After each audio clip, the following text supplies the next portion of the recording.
यदि मान के चलिए हम लोग के सीने में 12-13 गोलियां दाग दी गई कॉर्पोरेट के दलालों के द्वारा, तो एक काम कीजिएगा, हमारी चिता मत जलाइएगा, हमारी चिता बाद में जलाइएगा, पहले उन बेईमानों का, उन माफियाओं का, उन गुंडों का हौसले को जलाइएगा। तो मेरी बातें लग रही कि नहीं लड़का भड़का रहा है, कोई नहीं भड़का रहे हैं। 77 में मारे गए शक्तिनाथ महतो, 87 में मारे गए निर्मल दास, 7 में मारे गए सुनील, मार तो रहे ही है। क्या हम कुछ नहीं भड़का रहे हैं, हम असलियत बता रहे हैं। आपको गर्दन चोटा चोटा के मारिए रहा है, नहीं हम लोग कहीं कमी नहीं होती, क्या होगा, गोली खाएंगे, हम तो कह रहे हैं, हम तो स्वीकार कर रहे हैं। मारे कॉर्पोरेट के दलाल हमें गोली मारे, तमाम कंपनियों के दलाल हमें गोली मारे, तमाम ब्यूरोक्रेट में जो भ्रष्टाचार अधिकारी बैठे हैं वो हमारी मौत की साजिश रचे। हमने कब मना किया, लेकिन एक शर्त है, हमारी मौत हो जाए तो मातम मत मनाइएगा, चिता बाद में जलाइएगा, पहले उनके हौसले को जलाइएगा। लिस्ट कर लीजिएगा, लिस्ट कर लीजिएगा। हम कोई भड़काने नहीं आए हैं, हम वो बात कहने आए हैं जो बात कहने से चंपल सोरेन की भी हालत खराब हो जाती है। हम वो बात कहने आए हैं जो बात कहने से अर्जुन मुंडा, सुदेश महतो, बाबूलाल मरांडी और हेमंत सोरेन की हालत खराब हो जाती है। तो हो सकता है मेरी बात करने का लहजा थोड़ा एग्रेसिव होगा, स्वाभाविक है, जिस उम्र में होगा ही, हम भी दादाजी की उम्र में आ जाएंगे तो हम भी प्यार से बात करेंगे, हम भी नॉर्मल बात करेंगे। लेकिन अभी मेरा उम्र है और आग्रह करेंगे इस उम्र के इस तूफान को, इस आंधी को रोकिए मत, साथ दीजिए, फिर देखिए होता क्या है। बस इतना जान लीजिए कि अगर हम लोग विधायक सांसद बन के आते हैं, यदि हम लोग सत्ता की गलियारों में कदम रखते हैं, तो याद रखिएगा, अगर गोली चली कॉर्पोरेट के दलालों की, तो गोली खाने के लिए हम लोग आगे रहेंगे, एकदम स्पष्ट कहेंगे। लेकिन हाँ, आपको एक संदेश देंगे, क्योंकि झारखंड में सीधी अंगुली से घी नहीं निकलेगा। इतना बड़ा बड़ा अरबपति लोग यहाँ तंबू गाड़ के बैठा है, इतना बड़ा बड़ा अरबपति लोग स्वर्णरेखा नदी और दामोदर नदी को खा के बैठा है।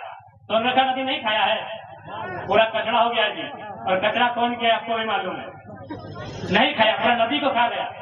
तो उनसे टकराने के लिए हिम्मत देना होगा, और हम लोग हिम्मत के लिए तैयार हैं। लेकिन एक शर्त है, यदि मान के चलिए हम लोग कभी विधायक सांसद बनते हैं और मान के चलिए कभी वैसा कोई मामला सामने आता है, जैसे शहीद सुनील महतो का मामला सामने आया था, 12 गोली उनके सीने में दाग दी जाती है। यदि मान के चलिए हम लोग के सीने में 12-13 गोलियां दाग दी गई कॉर्पोरेट के दलालों के द्वारा, तो एक काम कीजिएगा, हमारी चिता मत जलाइएगा, हमारी चिता बाद में जलाइएगा, पहले उन बेईमानों का, उन माफियाओं का, उन गुंडों का हौसले को जलाइएगा। यदि हम लोग को मार दिया जाता है तो दुख नहीं है, ऐसे भी हमको अपना जिंदगी की परवाह नहीं है, हम तो मानते हैं। और 10-15 साल के बाद हम लोग का लाइफ जगह ठीक नहीं है, इतना बीमारी ले लिया, 15 साल ठीक पाएंगे कि नहीं कौन जानता है। ये तो जवानी है, भरभर जवानी, 29 साल का है कि 12-13 को बीमारी को चबा के खा के बैठे। सही बोल रहे हैं। अगर मेरा उम्र 45 साल होता तो हम ऐसा पेट में गिरते ना कि और हम खड़ा होकर भाषण नहीं दे पाते। तो हम लोग बिल्कुल भी डर भय नहीं करते हैं। अगर हम लोग की जान चली जाती है, कोई दुख मत कीजिएगा, स्टोरी व्हाट्सएप फेसबुक में मत लगाइएगा, है ना विष्णु, फेसबुक और स्टोरी मत लगाइएगा कि टाइगर नहीं रहे। चिता बाद में जलाइएगा, पहले उनके हौसले को जला देना। हम लोग खड़ा है यार, चला पाओगे? हमें मौका मिला था, लेकिन बुरा मत मानिएगा, हम लोग बड़े बुजदिल निकले। हमें मौका मिला था, कब मौका मिला था? जब सांसद के रूप में सुनील महतो की हत्या हुई। जितने बेईमान, शैतान, चोर, गुंडा, दबंग, घूसखोर, लुटेरा, जितना हरामखोर लोग था, उनके हौसले को उखाड़ के फेंक देना चाहिए। चिता बाद में जलानी थी, मौका मिला था, हमने काउंटर नहीं किया। आज हमने काउंटर में नहीं किया, छाती में चढ़ चुके हैं और माथा में चढ़ के पेशाब कर रहे हैं। हमें काउंटर करना चाहिए था। अगर हम काउंटर करते हैं तो चांडिल डैम में हमको धरना देने का जरूरत नहीं पड़ता, 2-4 उधर के डुबा देते। कब तक धरना दोगे भैया? आपको मेरी बातें लग रही कि नहीं लड़का भड़का रहा है, कोई नहीं भड़का रहे हैं। 77 में मारे गए शक्तिनाथ महतो, 87 में मारे गए निर्मल दास, 7 में मारे गए सुनील, मार तो रहे ही है। क्या हम कुछ नहीं भड़का रहे हैं, हम असलियत बता रहे हैं। आपको गर्दन चोटा चोटा के मारिए रहा है, कौन दुनिया में है आप? 77 में कोयला माफियाओं ने मारा, उसमें टाटा का रोल था, टाटा के सीएम का। आज हम खड़े होकर 1000 बार बोले हैं, टाटा सिसवा में भी टाटा है, टाटा के जीएम ने पैसा दिया था मारने के लिए। 77 में शहीद शक्तिनाथ महतो को मारा गया, गठबंधन के गोली मारा गया। 87 आपको मालूम है, निर्मल दास। क्या कारण था? झारखंड का तो मटर था ही, सुवर्ण रेखा नदी बहुउद्देशीय परियोजना, कंपनी का रोल वहां भी था। सुनील महतो को मारा गया, उसमें भी बहुत सारे लोगों ने नया नया तर्क दिया। ठीक है, आप खारिज नहीं कर सकते हैं, लेकिन आपको यह भी मानना होगा कि सुनील दा 1 सप्ताह के अंदर केंद्र में कोयला मंत्री बनते। तो अगर कोयला मंत्री बनते तो पेंट में 1 नंबर माफिया लोग करता कि नहीं करता? हल्के में मत लीजिए। गुरु जी जेल में थे, जेएमएम के सबसे बड़े लीडर होते सुनील महतो, शायद सीएम का फेस भी होते, मुख्यमंत्री का फेस होते सुनील महतो। गुरु जी जेल में थे, मुख्यमंत्री का फेस थे सुनील महतो। आसान नहीं है इस मौत को समझना। 77 में मारे गए, 87 में भी मारे गए और 2007 में भी मारे गए, 27 में भी मारे जाएंगे। आपका मौत रुका नहीं है। आपको जो कह रहा है ना कि लड़का भड़का रहा है, वो अपना रोटी सेक रहा है, हम असलियत बता रहे हैं। 2027 में मारे जाओगे और 47 में मारे जाओगे। लिख लो 27 में मारे जाओगे, 47 में मारे जाओगे। लेकिन आप अगर मारे जाते हो, आंसू मत बहाना, काउंटर करना।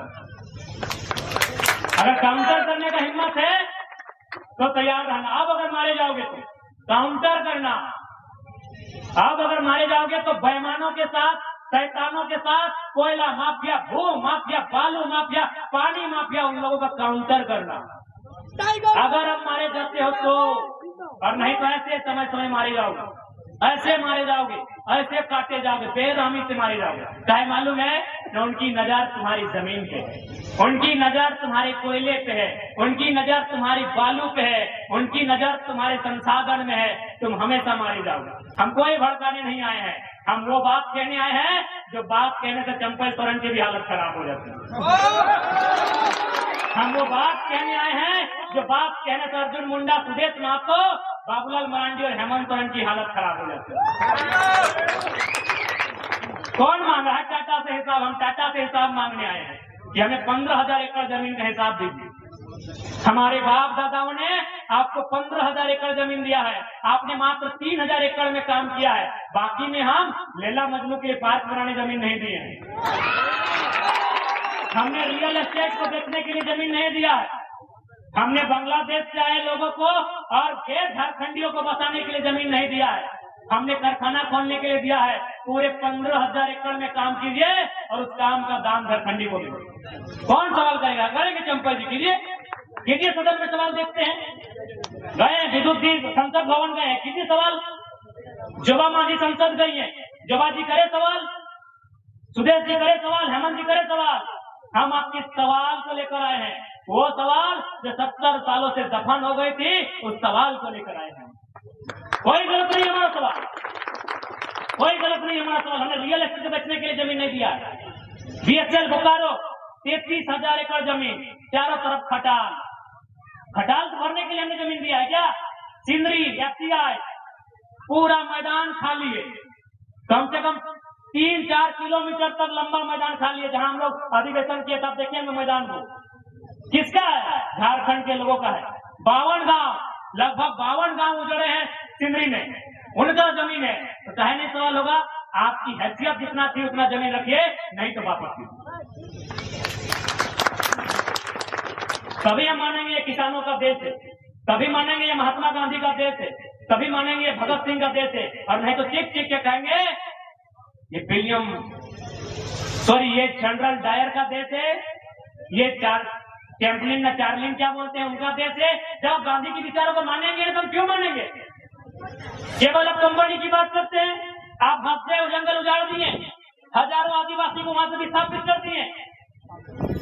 आज भी जनरल डायर जिंदा है, आज भी जनरल डायर इन हवाओं में, इन वादियों में, सत्ता में भी जिंदा है। जनरल डायर सत्ता में जिंदा है। आप उधम सिंह कब बन रहे हैं, ये तैयारी आपकी है। अच्छा, अभी एक मेडलिस्ट हमारी बाहर हो गई, क्या लगता है इसमें राजनीति नहीं है? मैं ये इस विषय पे हम बात नहीं कर रहे हैं। या तो सोना जीतती या तो रजत जीतती। और किनको तकलीफ थी? जो सत्ता में बैठे हैं। क्यों? तो कुछ दिन पहले वो सत्ता से पिट के गई है, उसका जोरदार नाम होता देश में। एक एंगल आप इसको तराशिए, वहां पे 1% ही तराशिए, लेकिन इस एंगल को तराशना होगा आपको। कि जो 4-4 को उठा के एक दिन में पटकती है और फाइनल के दिन ड्रॉप आउट हो जाती है। मजाक नहीं है मेरे साथ। एक अब दक्षिण भारत में फिल्म देखे होंगे, एक मिस यूनिवर्स का कंपटीशन था। जो लड़की जीतने वाली थी उसको बोले हरा दो, उसका जो गुंडा था वो उसको हराइए, उसको हरा दिया गया। तो ये ओलंपिक में भी और खेल में भी सब कुछ हो सकता है। ज्यादा नहीं कहेंगे इसमें से। आपको थोड़ा सा एंगल तराशना हो, क्योंकि वो इस देश से पिट के गई थी, इस देश की सड़कों से घिसट के गई थी। और आज अगर वो ओलंपिक से मेडल लेके आती तो वो बादशाह बन गया। और ये शायद कुछ लोगों को मंजूर नहीं था। अब वो कौन लोग हैं आप पता नहीं। इसलिए ये जो आवाज आई है ये आवाज गलत नहीं है। थोड़ा तरीका हमारा बोलने का हो सकता है एग्रेसिव। अब 29 साल के हैं तो क्या भाई भगत सिंह की उम्र में गांधी जैसा बात थोड़ी कर पाएंगे। हम गांधी को मानते हैं, गांधी के आदर्शों को मानते हैं, लेकिन गांधी को हर चीज को नहीं। मेरी उम्र 29 साल है। कोई कहेगा कि एक गाल में मारेंगे तो उसे आड़ देंगे, भैया नहीं होगा। हम गांधी के विचारों को मानते हैं, लेकिन 100% जिस उम्र में है शायद संभव नहीं है। तो हो सकता है मेरी बात करने का लहजा थोड़ा एग्रेसिव होगा, स्वाभाविक है। जिस उम्र में होगा ही, हम भी दादाजी की उम्र में आ जाएंगे तो हम भी प्यार से बात करेंगे, हम भी नॉर्मल बात करेंगे। लेकिन अभी मेरा उम्र है और आग्रह करेंगे इस उम्र के इस तूफान को, इस आंधी को रोकिए मत, साथ दीजिए, फिर देखिए होता क्या है। क्या होता हो तो दिखा है ना। बन्ना गुप्ता अनीता दीदी का जमीन हड़प रहा था ना, कौन मान मिल मान है। खाली हमने इतना ही कहा था, नवीन नायक बात हुई थी कि बोल दीजिए कि हम पुरलिया पार कर रहे हैं। बन्ना गुप्ता अपना टेंट उखाड़ के भागा कि नहीं, और हम खाली एक मैसेज दिए कि हम पुरलिया पार कर रहे हैं। हमारा आ जाते तो क्या होता। क्या लगता है? अरे आपकी ताकत बन के आए, एक बार भरोसा जताइए, आपकी ताकत बनने में हम लोग कहीं कमी नहीं होती। क्या होगा? गोली खाएंगे। हम तो क्या है, हम तो स्वीकार कर रहे हैं। हमारे कॉर्पोरेट के दलाल हमें गोली मारे, तमाम कंपनियों के दलाल हमें गोली मारे, तमाम ब्यूरोक्रेट में जो भ्रष्टाचार अधिकारी बैठे हैं वो हमारी मौत की साजिश रहते हैं। हमने कब मना किया, लेकिन एक शर्त है, हमारी मौत हो जाए तो मातम मत मनाइएगा, चिता बाद में जलाइएगा, पहले उनके हौसले को जलाइएगा। लिस्ट कर लीजिएगा, लिस्ट कर लीजिएगा। जैसे चांडिल डैम, आपको मालूम है कि चांडिल डैम की समस्या किसके कारण है, किस पदाधिकारी में, किस ऑफिसर के कारण चांडिल डैम की समस्या है, लेके डूब जाइएगा। ये हमारी चिता में बिल्कुल किसी बात की आवश्यकता नहीं है। 10 दिन पड़ा रहेगा, 10 दिन बर्फ में डाल के रखिएगा। 1 महीना बदबू मारेगा हमारी बॉडी से, मारने दीजिएगा। हमारा बॉडी सड़ जाए, सड़ने दीजिएगा। लेकिन सच में अगर गुस्सा लगे तो उनके हौसले को जला के जाइएगा, चिता जला। नहीं तो आप मारे जाएगा।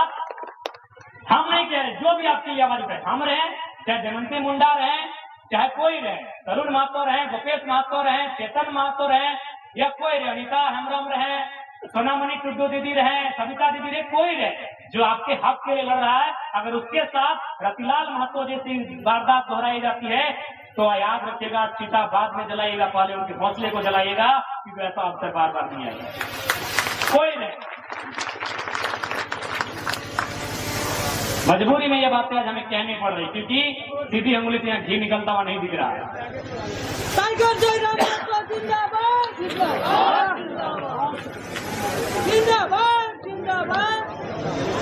और अंत में इतना ही कहेंगे कि आज की जो हमारी लड़ाई है वो किसी व्यक्ति से नहीं है, किसी राज्य से नहीं है, किसी लोग से नहीं है। हमारी लड़ाई है उनसे जो हमारी जमीनों में हमारे सर पे चढ़ के हमारा शोषण कर रहे हैं। हमारी लड़ाई उनसे है।